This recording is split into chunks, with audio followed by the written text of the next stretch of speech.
All right, let's talk about the weather. Here we are, the middle of June. And when we look back at the month as a whole, we haven't had a drop of rain. Instead, the temperatures have been above normal. So it's been a minute since we had any moisture. And with these above normal temperatures, all that field moisture just continues to dry out. And unfortunately, we've had several fires burn across the area. So that will continue to be the case today. We are dealing with smoke advisories out towards Lake Elsinore, Temecula, in the Inland Empire near Riverside, Hemet. So please be safe with any ignition sources. We have very difficult conditions for our firefighters. During the afternoon, it is hot, the humidity is low, and then we have these afternoon winds that pick up.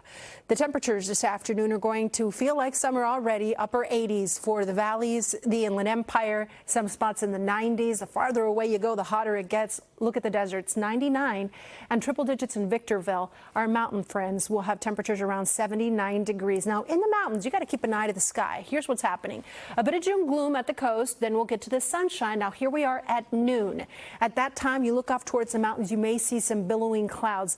We're tapping into some subtropical moisture, a little bit of monsoon moisture, and there's a potential for slight chance for some storms in the San Bernardino Mountains, the low desert, even the high desert out towards the Apple Lucerne Valley. So not out of the question, maybe get some booms, maybe some lightning, and even a brief heavy downpour. But after we lose the daytime heating, that chance goes down. Overnight and through tomorrow morning, here comes the June gloom. Tomorrow could be a bit more widespread and can't rule out the chance for maybe some drizzle. Meanwhile, at the coast, king tides. You heard Brittany Hope and her report. We continue to see these astronomical high tides, mostly in the evening tonight from 8 p.m. through midnight, reaching between 7 to almost 8 feet. So these waves are reaching farther inland during that high tide in the evening. And there's a potential for some coastal flooding.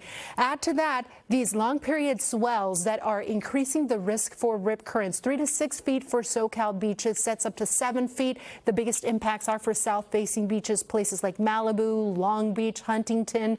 So there's a high risk of rip currents. Those are the type of currents that can drag you out to the ocean. So never give your back to the ocean. If you get caught in a rip current, stay calm, float, don't overexert yourself, swim parallel to the shore if you can.